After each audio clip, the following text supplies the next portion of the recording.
Okay.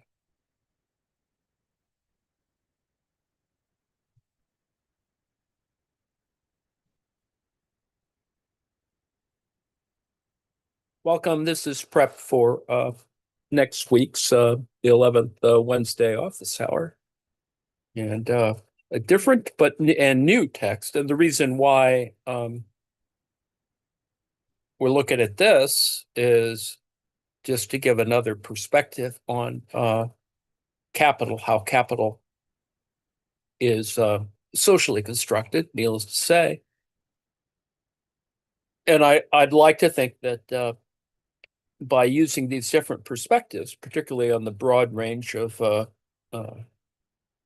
cultural economics of one kind or another, that we get a better sense of the more central topic, and that is political economy. And of course, culture has a political economy. But what's interesting, of course, about this text is that it tries to tackle the uh, underlying issues that manifest themselves in some performative ways. We're going to read the introduction to this, not going to go heavily into the chapters. I hope you'll find that useful and interesting.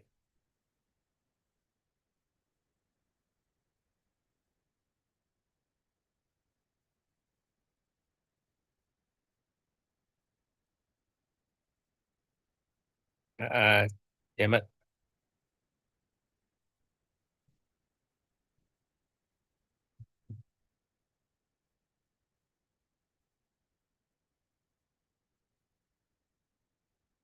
Made a mistake.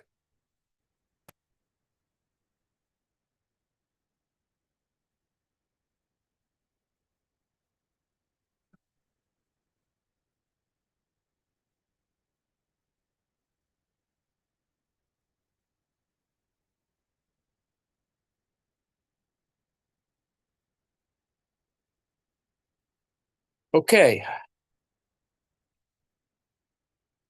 The author,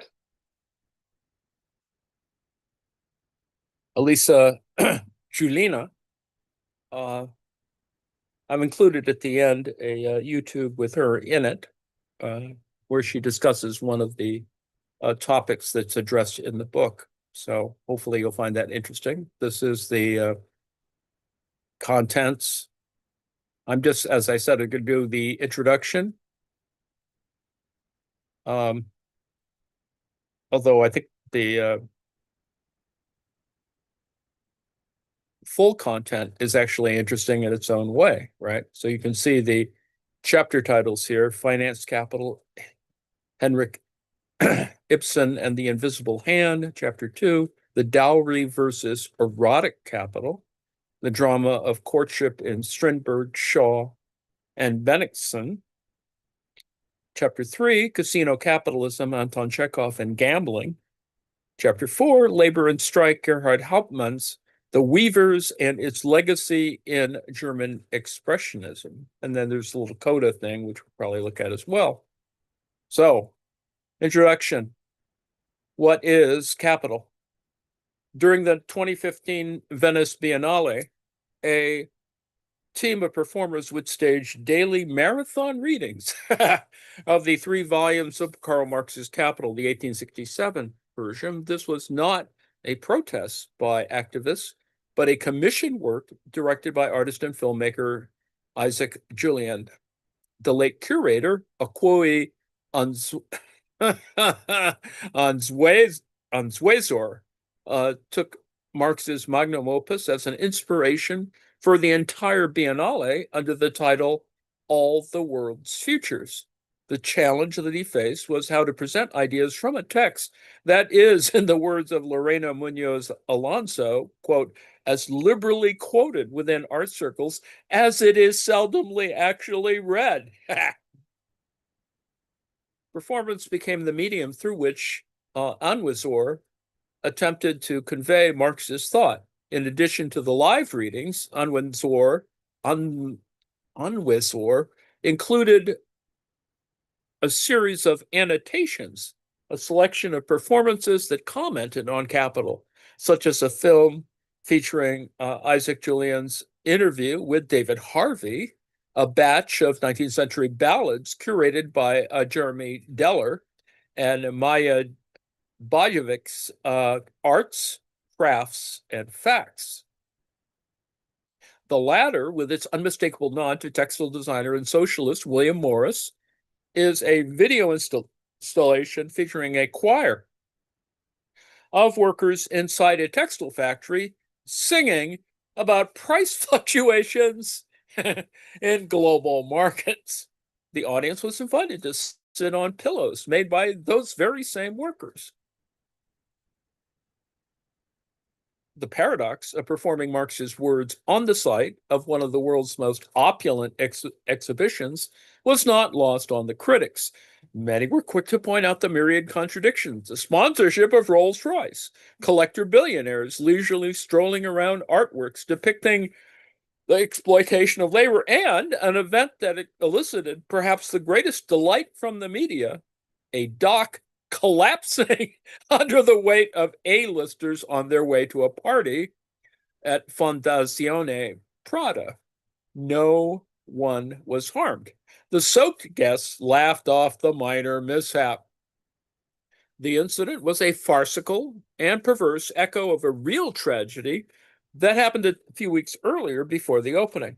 On the night of April 18th of 2015, a fishing boat carrying migrants sank between Libya and the Italian island of Lampedusa, ending more than 900 lives. In 2019, this very same boat would appear at the Venice Biennale as an exhibit by Swiss Icelandic artist Christoph Buchel under the title Barca Nostra, Our Boat. Although Buchel maintains that the transported boat was meant as a somber reminder of Europe's refugee crisis, many critics have lambasted the piece, noting that visitors were often oblivious to its story, mingling as they did in a nearby cafe or taking selfies next to the boat. The interpenetration of art and global capital is nothing new and goes back to at least the Medici family's patronage of artists. The stark difference, however, lies in the unnerving fact that the contemporary art world, which now allows the 1% to store its wealth in acquired artworks held in tax-free storages, has rendered institutional critique particularly challenging. As Ryan Hatch eloquently puts it, quote, contemporary art is implicated in the very machinery of neoliberal violence that many writers allege the artwork exists to contest, or at least reveal. Now, how does one then critique a system of which one is, to borrow Bruce Robbins' term, a beneficiary, without falling into the trap of hypocrisy, self-righteousness, or hand-wringing? Robbins defines the beneficiary as the, quote, relatively privileged person in the metropolitan center who contemplates his or her unequal relations with persons at the less prosperous periphery and feels or fears that in some way their fates are linked, and they are. Although Robbins's focus is on the contemporary global situation of beneficiaries with a nod to earlier examples in the cases of Adam Smith, George Orwell, George Eliot, and others, his definition is pertinent to the position of the playwrights described in this book. These modern dramatists engage in what Robbins calls the discourse of the beneficiary. As Robbins emphasizes, such a discourse is inherently contradictory because it belongs to someone who is, quote, denouncing a system that he finds intolerable, but to which he nevertheless continues to belong, from which he continues to derive certain benefits and privileges, from which he may have no possibility of making a clean break, and which he can only denounce to others who also continue to belong to it, unquote. Now, according to Marx, internal contradictions are inherent to capitalism, and as Boris Groys has recently noted in its defense of contemporary art, quote, only self-contradictory practices are true in a deeper sense of the word, unquote. This was precisely Enwisor's point when he tried to justify what many were calling a pretentious and politically problematic curatorial vision. Quote, beyond the distemper and disorder in the current state of things, there is one pervasive preoccupation that has been at the heart of our time and modernity. That preoccupation is the nature of capital, both its fiction and reality. Capital is the great drama of our age, unquote. Now, the fascination with the nature of capital is one of the defining features of modernity. When and how did it develop over time? And how can theater and performance deepen our understanding of the workings of capital? This book investigates the great drama of capital by focusing on the European drama of the late 19th century, when the notoriously difficult to define term capital animated public discussion, and when the word capitalism entered debates about economic systems in the wake of the publication of the first volume of Capital, 1867. In fact, the term capitalism is more recent than the economic and political system that it describes, emerging in the second half of the 19th century in the context of socialist critique. Capitalism was from the onset a polemical term. The French socialist Louis Blanc is often credited as the first thinker to use capitalism in this critical sense, defining it as, quote, the appropriation of capital by some to the exclusion of others, unquote. Soon after, Pierre-Joseph Proudhon explicitly linked the overthrow of capitalism to socialism, emphasizing that socialism was not just, quote, the extinction of misery, abolition of capitalism, transformation of private property, unquote, but also the universalization of the middle class. Marx rarely used the term capitalism, preferring the phrase capitalist mode of production.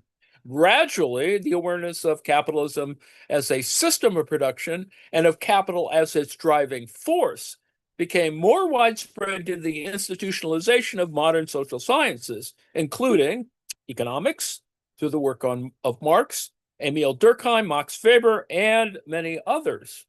This turbulent time coincided with the birth of modern drama. As I will argue, Alina argues, theater, as an institution and artistic practice, is particularly adept at staging the social implications of the relentless drive for capital accumulation and the internal contradictions of capitalism. Theater of Capital, the book, traces how theater represented capital, explored economic issues, and engaged in an imminent critique of capitalism at a time when three historical transitions were underway. That is, neoclassical economics was emerging as a separate social science committed to abstract thinking. Number two, speculation and investment were becoming legitimate economic activities distinct from gambling. And questions about how to run the economy, especially those raised by socialist thinkers, galvanized public debate. Now, this was also a time when theater was trying to gain ground as a reputable artistic medium and social institution that is living off capital and helping to reproduce capitalist society while simultaneously critiquing it. And let me break here for a second and, argue that politics and drama are, of course, truly imbricated when you think about, Greek theater, et cetera, et cetera. Anyway, this study focuses on the bourgeois playwrights of modern drama, exploring not only their dramatic texts, but also, most importantly, the representation of capital through performance inside the institution of late 19th century theater, hence the title Theater of Capital. The modern dramatists at the center of this book thought deeply about the material conditions and economic constraints of their place of work, whether it was Ibsen drawing on his experience of running a theater to write about power, or Shaw checking the box office receipts to learn more about the audience frequenting his productions. They wrote not in a vacuum, but for the stage, which always needs infrastructure, machinery, and the labor of people. Their texts often contain the challenge of their staging and acknowledge it in a meta-theoretical way, the space of the theater, especially when it bears an uncomfortable resemblance to the stock exchange, the brothel, or the factory. They wrote with an eye towards performance. As Marvin Carlson once noted, theater practitioners have long developed their work with an intuitive understanding of the concept of the supplement, privileging neither performance nor the written text. Rather, this particular text performance dynamic encourages, quote, an adjustment of perception in both directions. Modern playwrights were acutely aware of how the material conditions of theatrical performance in a capitalist society ripe with contradictions influenced their writing, and how their writing could potentially challenge and change those very conditions, those very same conditions. Theater of capital thus means a number of things in this book. It is, first and foremost, a theater that makes capital one of its main subjects. It is also an institution that needs capital to survive, even as its beneficiaries, that is, artists, producers, and audiences, engage in a critique of capitalism. Moreover, it is a theater that itself operates, however precariously and unevenly, as a form of cultural capital. In and through all of these aspects, it is a theater that finds its inspiration in the internal contradictions of life under capitalism. Only in the late 19th century theater do we begin to hear the words capital and capitalism spoken aloud. The widespread awareness of capitalism spilled into the theater. While in the 20th century, capitalism would primarily be associated with Wall Street and the United States, is certainly true in the mythical America of Bertolt Brecht's plays, during the fin de siècle, it was the United Kingdom that still dominated as the world's largest industrial power. Hence, in Anton Chekhov's The Cherry Orchard, the invisible hand of the market is personified by offstage English investors.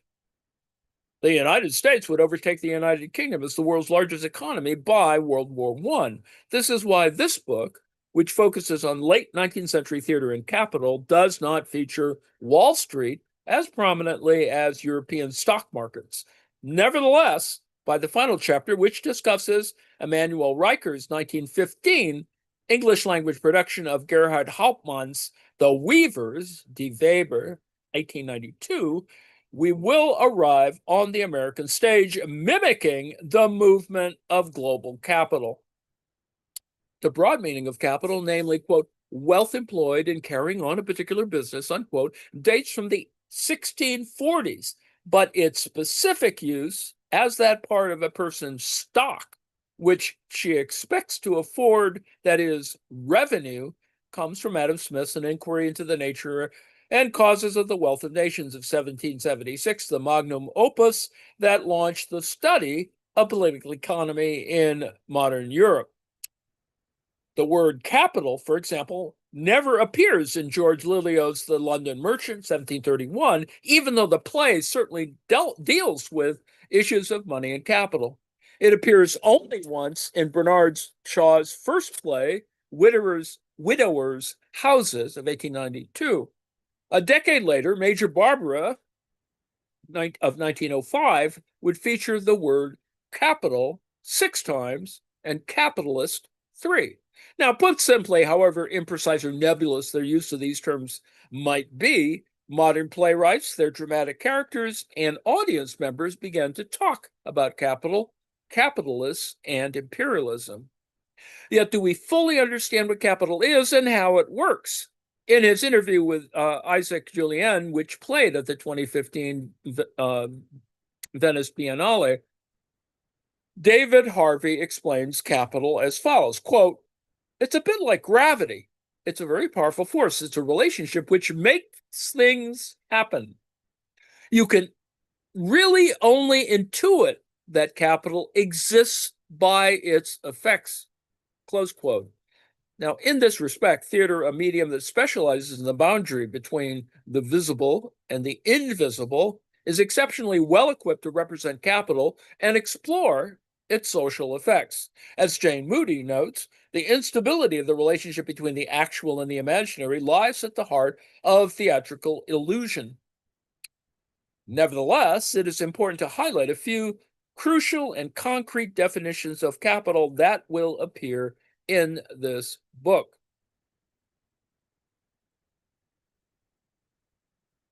Different definitions of capital were in circulation in the 19th century, and this variety of meanings shows up in the speeches of characters and in the dramatizations of the movement of capital on stage. In August Strindberg's Miss Julie of 1888, when Jean claims that his expertise and incredible experience are sufficient capital to start a hotel business, he anticipates the French sociologist Pierre Bourdieu's concepts of embodied cultural and social capital. For Bourdieu, capital is, quote, accumulated labor in its materialized form or in its incorporated embodied form, which, when appropriated on a private, i.e., exclusive basis by agents or groups of agents, enables them to appropriate social energy in the form of reified or living labor. When Shaw's Mrs. Warren confesses that in her youth all she had at her disposal to support herself were her appearance and a turn for pleasing men, she inadvertently anticipates what British sociologist Catherine Hakim would call in the 21st century, quote, erotic capital, unquote. And although I disagree with Hakim, I justify my engagement with her theory of erotic capital because it is the culmination of economism, or that is, the tendency to interpret all phenomena in market terms. Now, this tendency began to take root during the marginal revolution, more which later, and the rise of neoclassical economics in the late 19th century. Thus, we can notice this historical transition in the fin de siècle theater in the myriad ways that dramatic characters try to embrace an economic approach to their lives, and in the ways this approach fails them. Still, another definition of capital comes from Fabian socialists.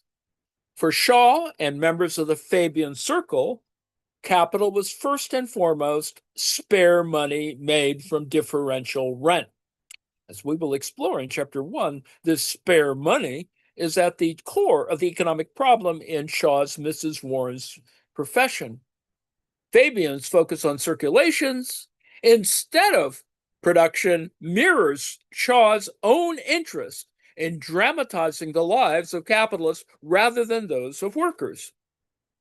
Now, Marx's most referenced definition of capital is found in Chapter 4, the first volume of Capital, entitled The General Formula of Capital, where he defines capital as money used to buy commodities, to sell those commodities to make more money, i.e., profit. This transformation of money into capital is captured in the formula M-C-M, in contrast to C-M-C, in which commodities are sold to make money that can then be used to purchase other commodities. Now, but this is not the whole story. It only describes circulation, not production. According to Marx's more fundamental definition in the Grundrisse, capital itself is the moving contradiction in that it presses to reduce labor time to a minimum while it posits labor time, on the other side, as sole measure and source of wealth. Now, in Marx, surplus value is not generated through circulation or rent, both of which are zero-sum games, since when one person or group loses money, another person or group gains it. That's actually a very interesting way to characterize that, parenthetically speaking. While surplus value is realized in exchange, what Marx calls the valorization of value, its source lies in production. Only living beings can produce surplus value. And we've discussed all that before. As Martin Haglund explains, living beings generate a surplus of time by virtue of their own activity of self-maintenance. After a living being, a human being or animal, has spent time ensuring survival, there is free time left to engage in other activities, whether leisure or work. This is why human beings can, in fact, enjoy repose, engage in political activities, or make art. They have the time to do so. But this is also why, Haglund argues, their labor can be exploited. Because living beings generate more lifetime than it costs to keep them alive, capitalists can use them as means to generate profits for themselves. For the surplus value of human labor to be transformed into profit, they must not only sell their labor for wages, but also buy commodities, the products of other people's labor. The profit that results from this cycle is the source of capital growth. Now, to survive competition, capitalists must try to maximize their profits. According to Marx, the measure of value in a capitalist society, what he calls, quote, socially necessary labor time, unquote, is the length of time it takes for an average worker to make a commodity. As Haglund points out, socially necessary labor time is not fixed once and for all. Rather, labor time depends on the technological means of production and labor efficiency. For example, if a worker makes commodities faster and more efficiently than the social average, then she will increase her employer's profit margins. Capitalists are always trying to raise their relative surplus value, which is the difference between the wage they pay their workers, i.e., 1 hour of labor, and the value their workers generate during the same hour of labor. Machinery, according to Marx, quote, is the most powerful means of raising the productivity of labor, i.e., of shortening the working time needed to produce a commodity, unquote. But, quote, it is also, as a repository of capital, the most powerful means of lengthening the working day beyond all natural limits, close quote. As Haglund notes, because in capitalism, technological innovation is carried out primarily for the sake of profit, instead of our collective well-being, the capitalist exploits the fact that the machine reduces the labor time required to produce a commodity. Now, the capitalist can make the workers produce even more value in a shorter time while also keeping the wages low. Of course, technology can also be created for our collective well-being. For example, in a different socioeconomic system, it is conceivable that by reducing the time of work, technology could free up time for us to make art, take better care of one another, enjoy more leisure, and so on. But under the capitalist mode of production, where the main economic motive is profit, machines only enable the further exploitation of the working class. As technological innovation increases, fewer laborers are needed to operate the machinery. As a result, there is a rise in unemployment, and those workers who still have jobs are exploited even more and for even more and even lower wages. Now we have a crisis of overproduction. There are many commodities on the market, but the population does not have the means to buy them.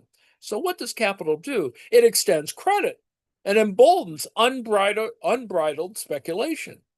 Marx elaborates in volume 3 of Capital, yes, the proverbial volume 3, quote, concentration grows at the same time, since beyond certain limits, a large capital with a lower rate of profit accumulates more quickly than a small capital with a higher rate of profit.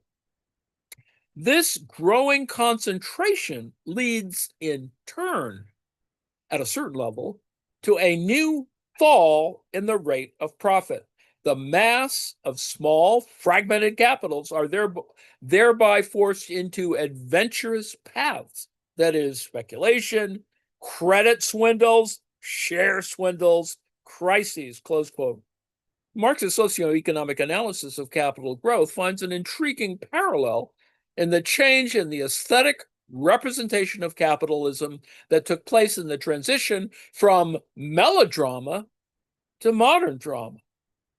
Just as Marx's distillation of how capitalists try to increase their relative value abandons simplistic moral outrage and shows that capitalists cannot behave in a different way if they want to survive the ruthless competition and stay financially afloat as capitalists and not become shudder wage earners. So too did modern drama move away from melodramatic representations of capitalists as greedy and corrupt villains. In Marx's drama of capital, capitalists are rational agents who cannot act in any other way but to try and maximize their profits. The capitalist is just as enslaved by the relationships of capitalism as is his opposite pole, the worker, albeit in a quite different manner. Now, Marx, of course, is in no way justifying or promulgating the capitalist worldview. He is simply showing its logic. This allows him to study the internal contradictions of capitalism. In this respect, Marx was one of the main thinkers of the 19th century to promote the notion of capitalism as an economic and political system that puts pressure on every member of society, albeit to a different degree. Even if not every playwright had read or even been exposed to Marx's theories, the general idea that capitalism is a system in which everyone is interconnected and fighting for their economic survival became this general idea became more widespread in the 19th century. Consequently, instead of justifying its values or merely decrying its injustices, more and more works of modern drama began to explore the internal contradictions of capitalism on a deeper level. Now, it's worth stressing that I, that is the author, am not interested in reading works of modern drama as mere illustrations of the economic developments of its time. In recent years, theater scholars who are interested in economic issues have shifted their attention away from what happens on stage to how theater fits into the process of capitalist production by studying questions of infrastructure, the organization of theatrical labor, the circulation and consumption of theatrical products, and theater's ability to awaken the class consciousness of its audience.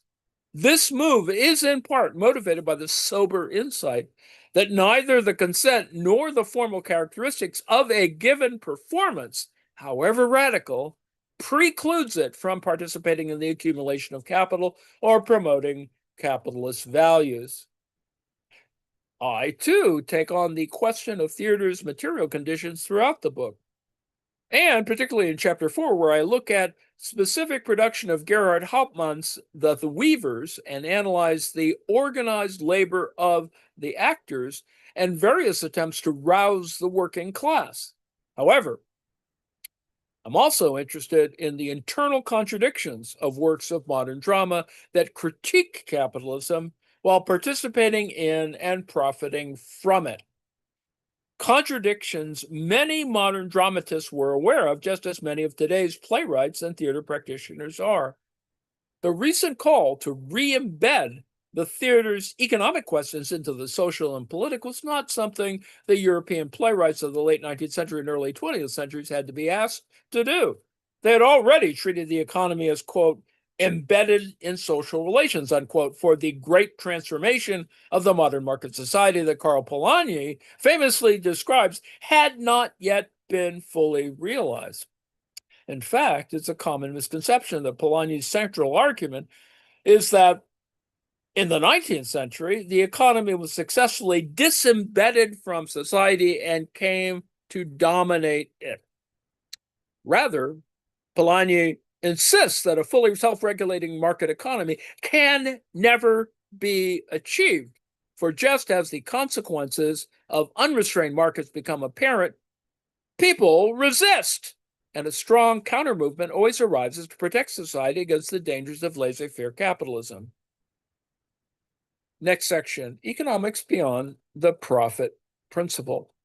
The playwrights covered in this study do not treat the economy as a separate sphere. Rather, they see it as an integral part of human existence that involves fundamental questions of social morality and social organization. The emergence of economics as a separate discourse and science was an historical process, and so too was the transformation of the business world into a, quote, closed compartment with laws of its own, to borrow R.H. Tawney's turn of phrase.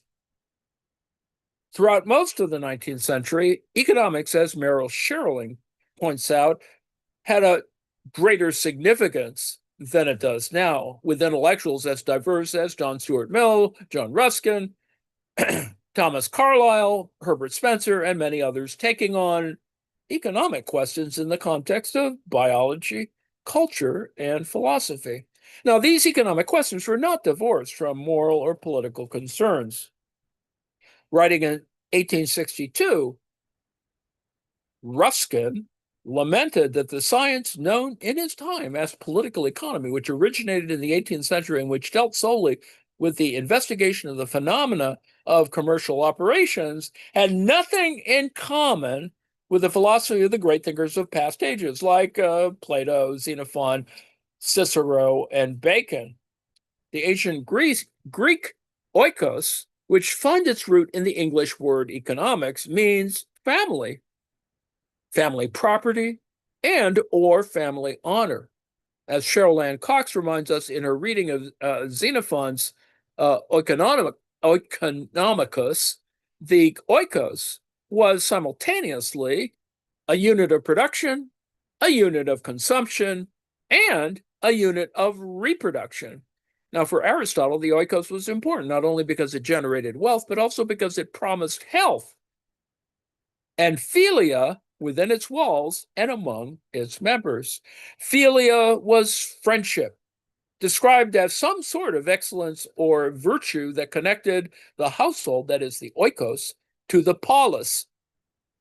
For Ruskin, in the same way that ancient domestic economy managed the acts and habits of a household, so political economy should mean, first and foremost, the state's support of its population in healthy and happy life. The goal of economics, argued Ruskin, should not be the mere accumulation of wealth, but the extension of life. Similarly, as the authors of the recent Marxist Keywords for Performance remind us, Marx's entire critique of political economy targeted the separation of politics from economics that defines bourgeois ideology. This book spans from the 1870s to World War I and as aftermath at a time when the political imagination was more adventurous and diverse than it is today, when a great variety of socioeconomic models and futures were up for negotiation, that the supposed triumph of capitalism and the collapse of Soviet socialism have since obscured. From the Paris Commune of 1871 to the Bavarian Bavarian Soviet Republic of 1919, Europe was in the grip of revolutions and socioeconomic experimentations. The fin de siècle was a time of mass action in the name of socialism and anarchism, labor strikes, and unionism. Although the Paris Commune was stifled by the regular French army on May 28, 1871, it continued to serve as a prefiguration of a communist society and a model for participatory democracy in the imaginations of Mikhail Bakunin, Lenin, Marx, and Engels, and many others. The Second International of 1889 to 1916 declared the 1st of May an annual event of workers' demonstrations and festivities to commemorate the 1886 Haymarket Affair, during which workers in Chicago began to strike for an 8-hour workday. The 100,000 dock workers of the London dock strike of 1889 were victorious in establishing the Dock, Wharf, Riverside, and General Labor's Union and gathering support for the British labor movement in general. Demanding an 8-hour workday and an increase in wages, almost 100,000 German miners, that is 86% of the workforce, went on strike in the Ruhr Valley. Although the strikers did not manage to secure any lasting deals, tension between the miners and their employers persisted over the next 2 decades. By 1890, 289,000 workers had participated in 715 strikes across Germany. At the strike movement's peak, 1889 to 93, 3.4 million laborers took part in strikes in Europe. The general strike of the textile workers of St. Petersburg in May 1896 reverberated throughout the Russian Empire, galvanizing other mass strikes and setting into motion events that would lead to the Russian Revolution of 1905. World War I had a deeply debilitating effect on the labor movement, and after the establishment of the Soviet Union in 1922, as news of famine and political repression spread, disillusionment and political cynicism quickly took over. But during that brief historical interlude, things could have been different. Even as economics was becoming a separate science and profession, this historical process was not yet complete by the end of the 19th century. Even the founder of English neoclassical economics, Alfred Marshall, whose influential Principles of Economics, 1890, helped popularize the use of supply and demand graph, defined economics in a capacious manner that went beyond the profit principle. Quote, political economy or economics is a study of mankind in the ordinary business of life. It examines that part of individual and social action which is most closely connected with the attainment and with the use of the material requisites of well-being. Thus, it is on the one side a study of wealth, and on the other, and more important side, a part of the study of man. For man's character has been molded in his everyday work and the material resources which he thereby procures more than any other influence, unless it be that of his religious ideals, and the two great forming agencies of the world history have been the religious and the economic, close quote. Instead of focusing on the mere drive for capital accumulation, Marshall takes an interest in the well-being of humanity. Even as Marshall concedes that a person's character is formed by work, he does not exclude other influences, for example, religious, military, or artistic influences. The late 19th century was also witness to the marginal revolution, which was a reaction both to the classical political economy of the previous century and to the burgeoning socialisms of its time. Focusing on customer desire, marginalists argued that people make economic decisions on the margin. In other words, the value of a product or service depends on how much additional utility an extra unit of that product or service offers an individual. Spearheaded almost simultaneously by William Stanley Jevons, Karl Menger, Leon Walras, and Marshall, the marginalist school of economics developed a model of value that deprioritized labor, material conditions, and social relations, and instead turned its attention to the individual consumer. In this way, marginalism shifted attention away from production to consumption, postulating that personal desire rather than property was the market was the marker of individualism. Personal desire rather than property was the marker of individualism. As Virginia Gagne has persuasively shown, the choice of the consumer ceased to be a moral category. It did not matter whether the good desired was good or bad, just that the consumer was willing to pay for it. Consequently, value ceased to be comparable across persons. It became individual, subjective, or, yes, psychological. The marginal revolution took place between the mid-1860s and the mid-1870s and was part of a larger historical transition to economic individualism. It also marked the beginning of the narrow field known today as, yes, neoclassical economics.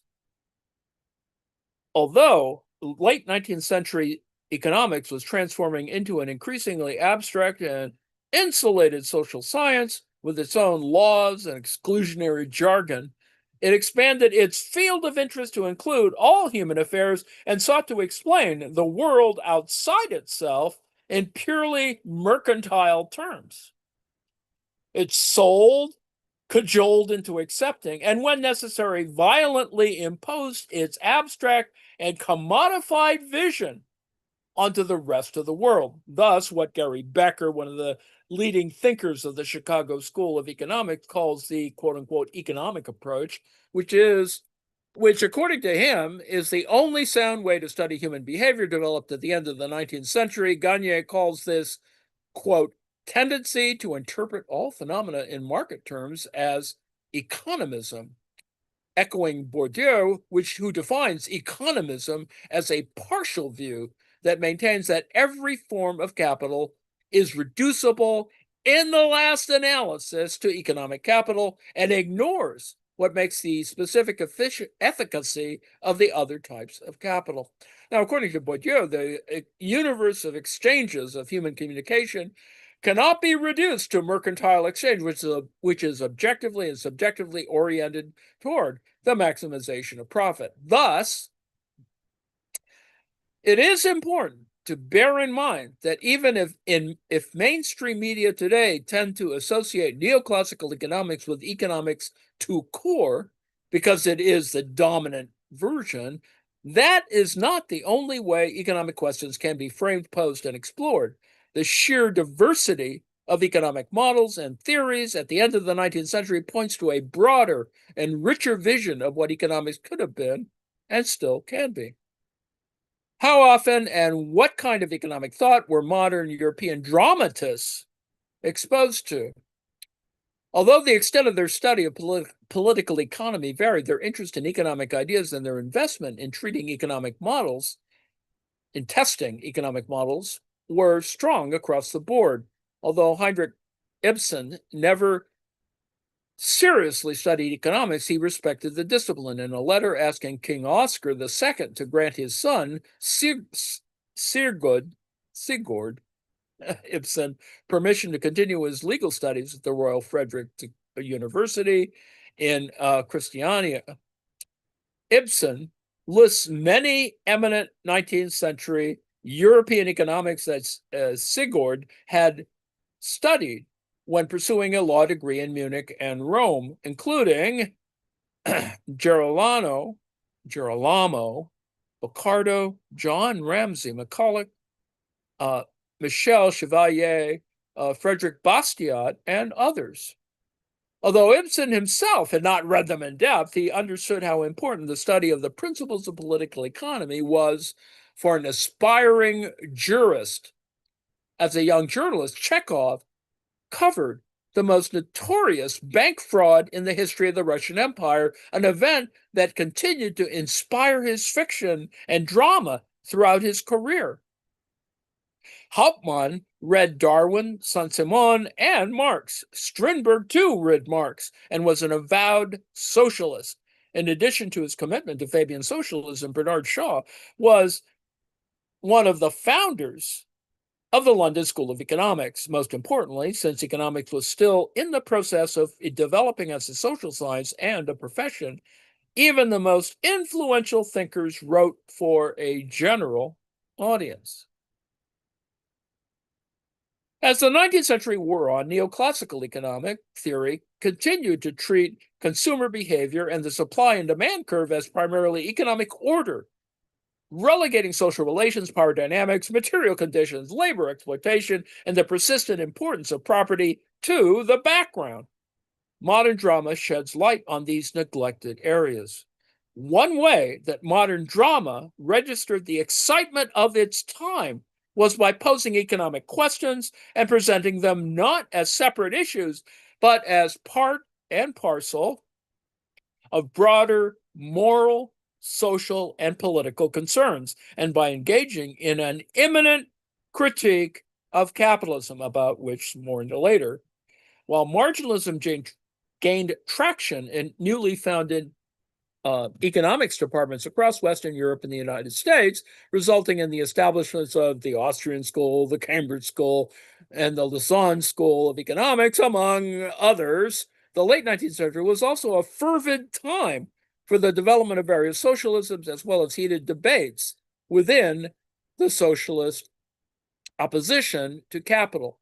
This puts us about a quarter way through the text, and the next section is called The Rise of the Bourgeoisie and the Imminent Critique of Capitalism. Let me stop here, and I'll do another little video, because God forbid that I keep yammering on so long. And let me thank you for your attention, such as it is.